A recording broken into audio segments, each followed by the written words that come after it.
Hello everybody and welcome to this session on the Creative Cloud for Teams. I'm Iona Walters, I'm a Senior Solutions Consultant with Adobe. I look after the desktop digital products specifically around design and web products, but I've also in recent times been looking after all of the digital desktop applications for the channel, resellers, distribution and end users. So the first thing I'm going to do is take you through a few slides just to explain a little bit about how the Creative Cloud works, what's involved, what's included within that, and then I'd like to show you some of the exclusive products and some of the new features released only within the cloud to some of the master collection products to give you an idea of all of the extra added bonuses and benefits you get as part of this offering. So let's kick off. So when you join the Creative Cloud, you sign in with an Adobe ID or with your system's ID set up for you by your administrator. You are able to download all of the master collection products to your desktop. Now, just to be clear, this is running from your desktop on your machine, not from the cloud. So these applications work in the same way as Master Collection did. So you download whichever products you want. You don't have to download them all, and they will work on your desktop. You'll be able to put them on 2 different machines, and they could be Windows or Mac format, and one of each if you require. You've got the ability to access your touch applications on the go and then also save these files from your iPad or your digital device to the cloud so that you can easily access it from your desktop machine and start working. We've also got a conversion program that will take those files so that you can instantly start working with them safe from Photoshop Touch directly into Photoshop. You can sync files from your touch apps, as I've mentioned, but also you can download files from your cloud to your desktop and also upload files to the cloud, as well as setting up an automatic desktop sync if you so require. So you don't have to have this running, but if you do, it will mean that your service works in a similar way to Dropbox. So you'll have a folder structure on your desktop, and any changes that you make to files locally on your desktop will update in the cloud and vice versa. So that means that you're always going to be working with the most recent version of the document. It deals with version control extremely well. If there's any conflicts, it will make a duplicate and it will very clearly label the time and date of the conflict. So you can check and then make that correction as to which is the file to be kept. I've used it all the time across different machines and it works extremely well. So you're able to download additional features and apps, as I've mentioned. I'm going to show you some of those, and along with that you're able to publish your projects in different ways, either through the digital publishing suite or through Business Catalyst for web content. I'll show you the integration with a couple of our applications for Business Catalyst. You can join the community. There's going to be a lot of training videos, members tips, etc. There's going to be exclusive video training content up on their portal, as well as a collation of some Adobe TV content. So when we release new features, there'll be videos and tutorials there for you to access so that you'll always be able to be getting the best and most out of your applications. So as I've mentioned, we've got some services. This is the individual amount, 20 gigabytes, but as a team offering, you can get up to 100 gigabytes of storage. You've got your device and PC sync, as I've mentioned. We've got Business Catalyst to help you build and manage your online businesses and websites. We've got Typekit, which is a web-based, cloud-based, font service. So you've got a lot of artistic live fonts that you can add into your documents, and that will manage the copyright for you as well.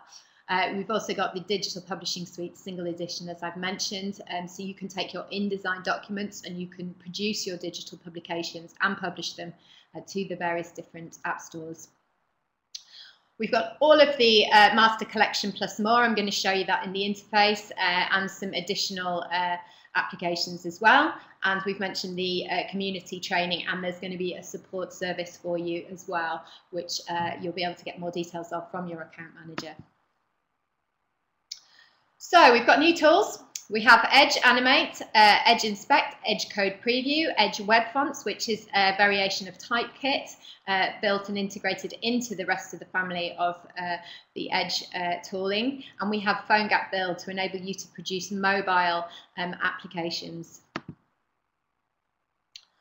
I'm now just going to jump straight into the Creative Cloud interface. Let me just load that up now. And if I open it up, Adobe Creative Cloud. I've got my membership and ID and password, everything saved in there, so I'm automatically signed in, but this is where I would sign in my Adobe ID. On the first page, it was giving me a very clear indication to do that. At the moment, you can see I've got 121 gigabytes because I've asked for some extra storage on here, but you will have 100 gigabytes of storage space there, which enables you to store a large amount of files for sure. Okay, so within the interface, we have 3 different tabs at the top here. We've got the files area, which is what we're looking at the moment. I can set up quite complicated folder structures in here, no problem at all. I can view these in different ways. I can view them as a list if I so prefer, and I can delete and manage them from here as well. When you do a delete, by the way, it sends it to like an archived bin area, which you can then retrieve files from as well.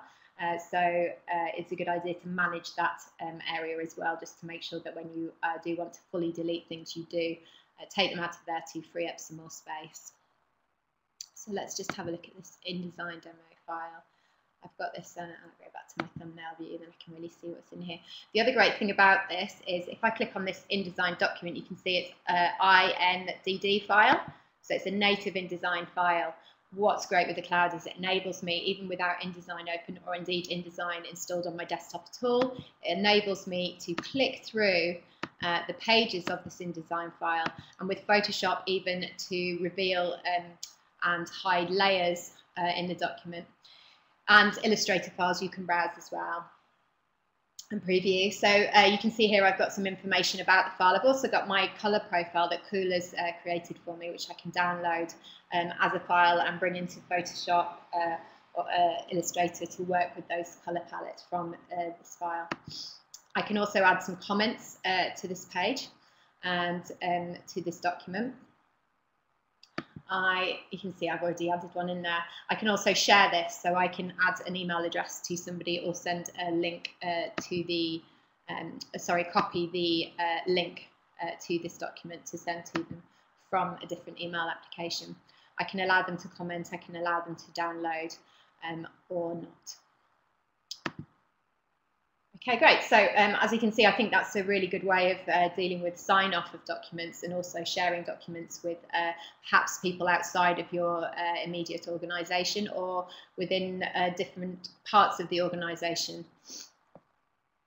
Okay, so that's the file area. It's very nice and easy to use. If I just jump over to my Creative Cloud files here, you can see this is my folder setup on the desktop. It's directly mirrored what's in the cloud there, so any changes I make will update. So this is the document that we were looking at earlier. Okay, let's just come back. And then into the applications.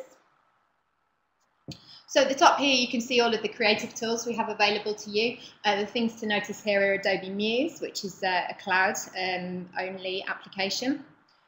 And again, not running from the cloud, but downloaded from the cloud, but it's part of the Creative Cloud offering. These are all the edge tools and services that I mentioned along here.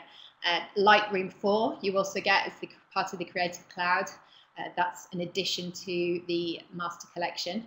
And Acrobat 11 Pro as well. You'll have the latest version of Acrobat in there. This is our Creative Cloud connection. This enables a desktop sync between the cloud and your desktop folder, as I've just shown you. And this is your TouchApps plugin, so if you want to edit your TouchApp files, you just install this plugin and it will do that transfer for you. Okay, so you've got your additional services that I've mentioned already. Story Plus is the script writing software. There's a free version of this. It is a cloud-based service. And the Story Plus version that comes as part of the Creative Cloud has some additional functionality built in around pre-planning of productions and scheduling and that kind of thing. It's really useful and works very, very well with the rest of our video product suite, particularly, of course, with Premiere. Okay. Now, if I just jump back over to the files section here, the other thing I wanted to show you is just while it loads up the latest details, I've got this tab called websites here, and this is actually the content that I have published either to my sort of staging server, my temporary site, or up to a live area here, so I can preview any of these sites directly from here. This has got quite a big animation that loads into it, so it may take a second to load up.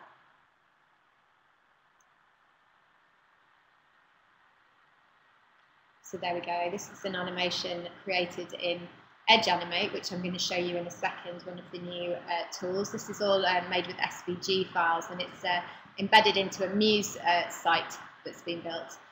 I can show you how to do that very quickly. It's a nice, easy process. But the SVG files mean that it's scalable up to a large size without becoming pixelated. Okay, so without further ado, let's jump into Edge Animate. Open this one here. So this is an animation that I've just started working on. I want to show you how the interface works. So I've got over here on this side, I've got my properties area. In here I have the properties will load up for whichever layer in my animation composition I have selected. I bring this over like this. This is my library area down here with the assets and things that I have added to my documentation. And this is the layer structure of the animation. So this very much works in the same way that Photoshop does, or any of our video products, where you see from the top layer down, so anything beneath will be below visually the layers above it. So I can see we've got this icon here, which is the Edge Animate mnemonic. Let me just show you that. It's got that selected. I'm going to bring this timeline to the start. Just minimize things a little bit so we can take a look. Just make it a little bit smaller. So if I select the stage, you can see that I've got it set up at the moment quite an HD size, 1280 by 720 pixels. I can of course change that to whichever dimensions I'd like. I can do things like give it a poster image. So if the animation or JavaScript is disabled in the browser, this is what will appear. I can take this poster image from any point within the timeline just by taking a snapshot, or I can upload another picture from a file. I can also add a preloader. As you saw with the Joshua Tree animation just then, you had a preloader animated just to show that something is happening while the images and the animation loads up and prepares in the browser. So let me just show you how this animation plays quickly. I can fit it on screen. Let me just make a bit more room for the stage. Let's do that once more. So you can see that Edge Animate icon springs out there. And what I've actually done is add a trigger to this. Now, in order to animate items, it's extremely easy to do. I just select the item I want to animate, as you can see here. This is a keyframe based animation, so I would put my starting point and I would add an animation for scale here. So I would choose to put in some keyframes for the transformation percentage here. You can see it's starting at 45% on this keyframe, and it's coming up to 88%. Again, you can see that down here. And I've also adjusted the position, which is this left and top keyframing here. And there's controlled by the X and Y axis there. So the other thing that we have is the ability to add the way in which it's moving. If I select this top bar here, can you see what that does is it selects all of the animation keyframe points beneath that code there. And it allows me to add a transition. This is our easing panel here. So you just literally select the animation bar and then you choose whichever form you want. If I just take it back to linear, this is no effect at all. You can see that's just a slow, gradual change in size and position. But if I put on this ease out with elastic, this is what gives it its kind of rebound effect. So let's just play that. You can see there. So that's really good, really easy to play around with. The other thing is, once you've created an animation like that, you can actually select that bar and do Command Copy, and you can take another element, say this one down here. Now this is going to be in the wrong place because its positioning is related to this one, but just to show you how quickly and easy it is to add that, I'm just going to select that layer, go do Command V, let's undo that, sorry, I need to put my playhead over here, and do Command V, and let's just take a look and see, as I say, it's starting in the wrong position, but you can see it's added that animation, and it wouldn't take much for me to tweak the positioning now to get that working. So you can do that with quite complex series of animations to really, really save yourself a lot of time. So when I'm ready to, I've got some actions along the top here as well, actually. This one is on here. This applies to the entire timeline. So this is actually saying, I've got it on autoplay, this timeline, so it would automatically play the animation, but I've got a function in here saying stop at the very start of it, so it's not actually going to play straight away. And the reason for that is I've added a trigger to this element here just by opening my little actions at the side of that element. So if I just take this click off, all I need to do is to add an action to it. I click on that plus button and choose click and play, and that's it. And that means when I click on this animation, previewed in browser, let's just do that now, we'll do a save, and let's preview this in the browser. In the browser, I click on Edge Animate, you can see that the animation will begin, springs into place. So now, if I come back to Edge Animate, and I want to publish this now, I know that it's working as I want it, I'm just going to open my publish settings. Now, if I was to publish to the web, that would be to produce my HTML content JavaScript. If I want to create a package to put in Muse or InDesign, for example, I need to create this animate deployment package. I've also got the iBooks and OS 10 format here that I can export as, but I'm going to say we're going to use this one. I can then choose whereabouts it's published to. Okay, and when I've done that, I can skip over to my Muse application, which I'm going to talk you through in a second. And if I just open up this page to show you, I've actually got the animation loaded into this page here. I've said File, Place, and then I've literally just browsed to the animation, which is in this publish folder, in this animate package, and you can see here it's an OAM file, and I literally just choose that file and place it into the page, as you would do with a Photoshop document into Muse, or an image file, or indeed a Photoshop button. So let's just preview that just to prove that this web page does have that animation in it. And if I click on there, there we go, so that's working nicely in Edge. I'm going to come back to the plan. So this is Muse. This is another program designed to enable designers to create more interactive content from their designs, to plan, produce websites and prototypes, and to be more descriptive, as I say, as to how the interactivity and the objects work within their designs. So I've got here a website that I've begun. If I wanted to add another master page along the top, another header page along the top here, I can do, no problem. I just click on the plus button, and again, if I want to add sub pages beneath these, I can just click the plus page below that too. It's as simple as that to start putting the format and layout of your document together. The page names here will be what relates to your menu bar, your links panels across the top there, or vertical panels if you so choose. I'll show you how to make those in a second. But the other thing that you can do is set up master pages. So if I open up this Muse master page, you can see here there's some background images in here, and also there are some menu panels as well. Menus are just down here in this little widget here. You can choose horizontal or vertical. I'm going to show those in just 1 second. So if I come out of there, and you can see that any page that I change to a Muse master, let's add one in here and I'll just show you. So let's choose, right click on it and choose masters. Muse, you can see it's automatically populated with the rest of that content. So the other thing that I can do, along with designing my desktop layout, is I can do my tablet layout. If I open this up, I've based this on the desktop layout, so it's automatically created the pages for me. Now I need to populate it with the content. Let's just open up this news page here, because we haven't got our menu bar on the top. Look.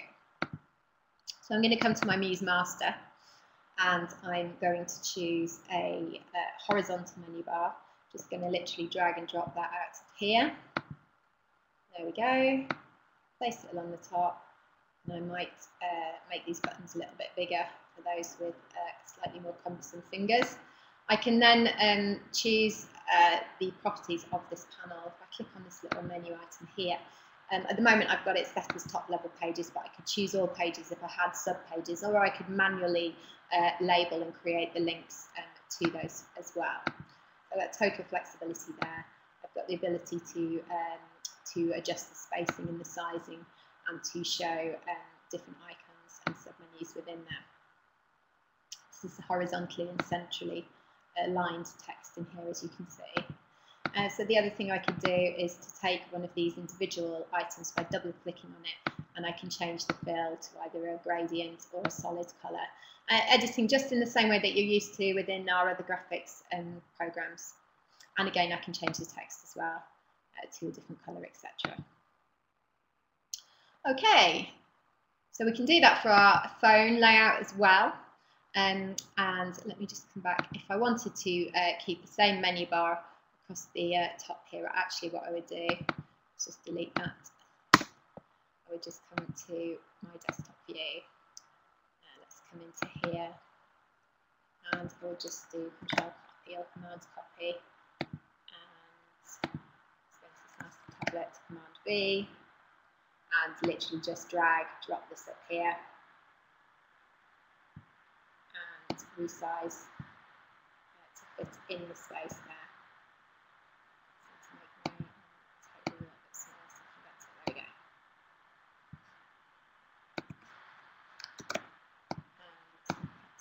So if we just have a look at that tablet now, you can see that's got the same menu bar as in the other pages, the other styles from the other desktop design. The other item that I've got in here is a video streamed from YouTube, and literally all I've done is copy the iframe embed code from the YouTube video and said Command V, and it literally pastes in the iframe with the video in here, which will play within the web page. You can do that from any embed code from a server hosted video. The other thing I can do that I mentioned is to place a Photoshop button. Let me just quickly jump over to Photoshop and show you this button that I've created here. At the moment I've got an upstate and an overstate. This upstate has actually got some text on top of it. It's just a green button. The reason I've kept it like this is because I wanted to keep this text editable for future iterations of the button. But if I remove those, the overstate is actually combined text and a coloured button. So if I keep those visible, just close that file down and pop back over into Muse. I can say File, Place, Photoshop button, and now I navigate to that button. Just bear with me.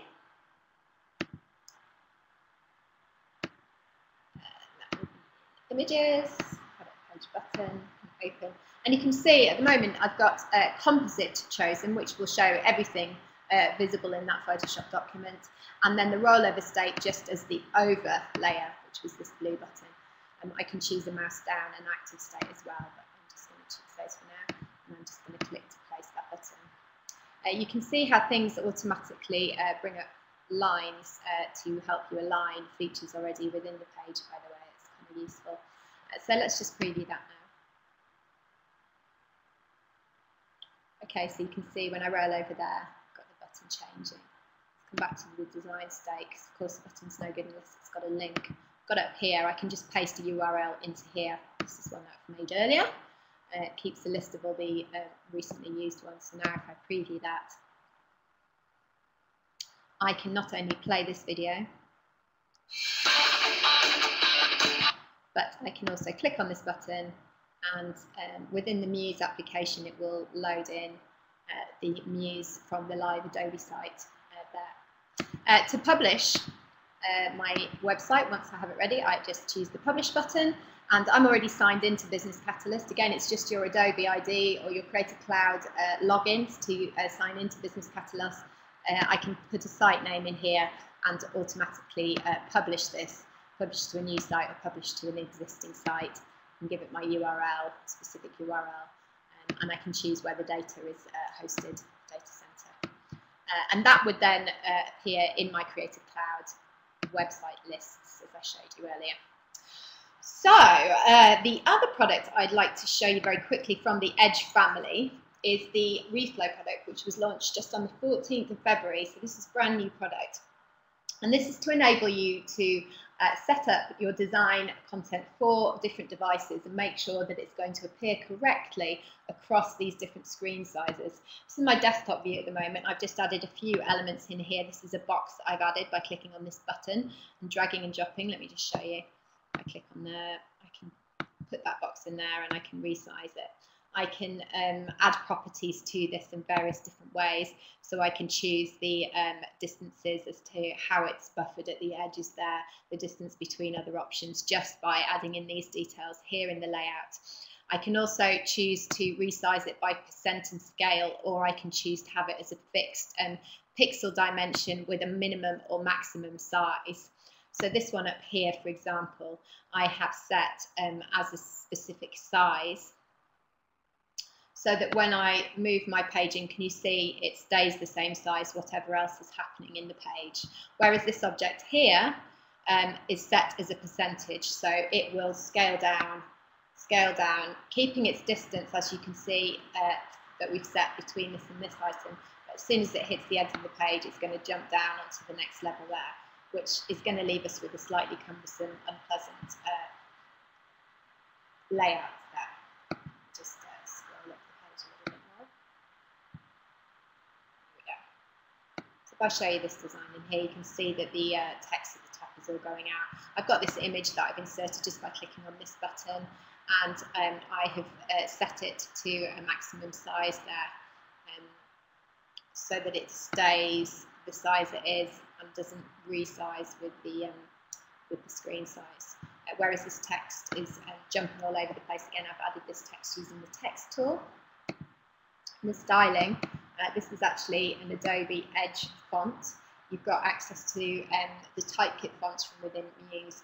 You've got access to the web fonts, to the Adobe Edge web fonts through this service, which is the same bank of fonts.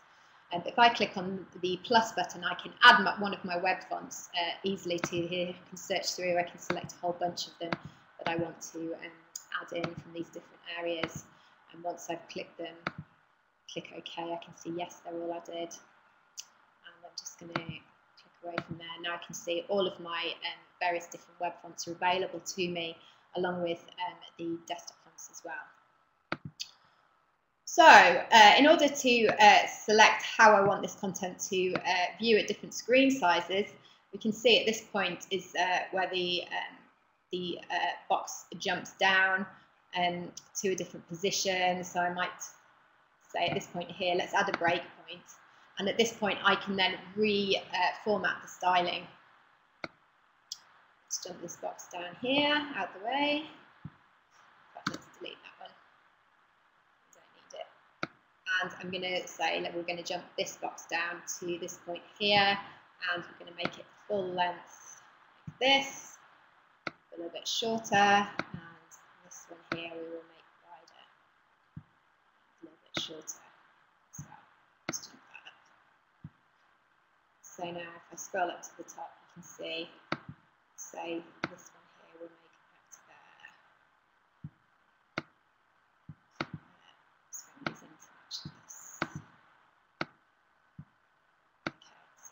We start up in that layout, then it's going to jump to that layout there, looking much more like I would want it to.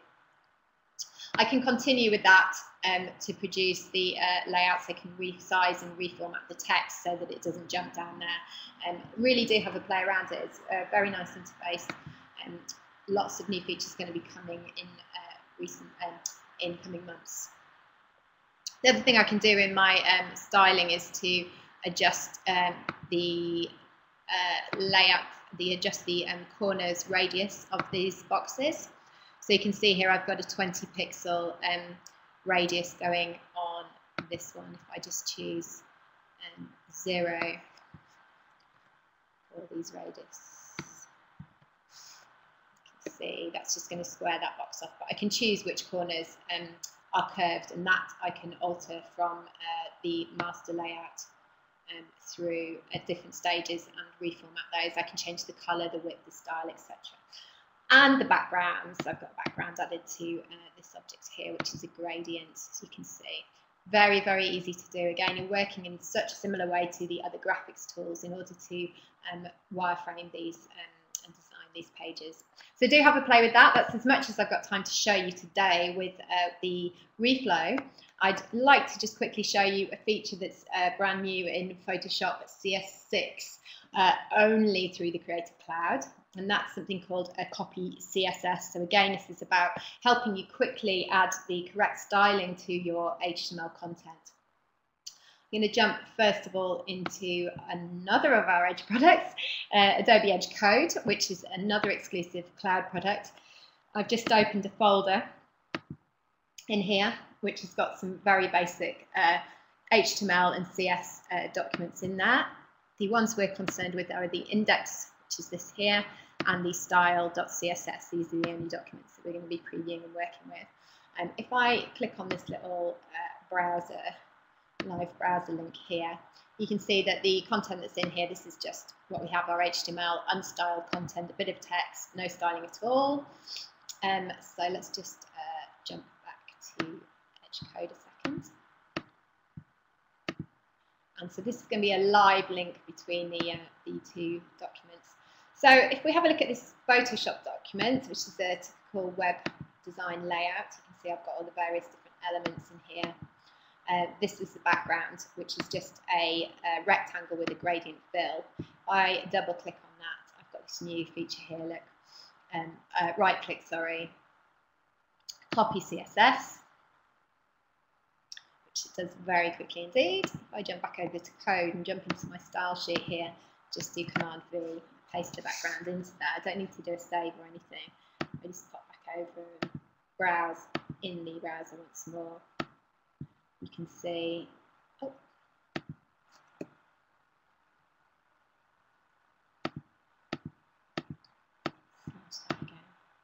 there we go, it's telling me I need to relaunch Chrome, sorry.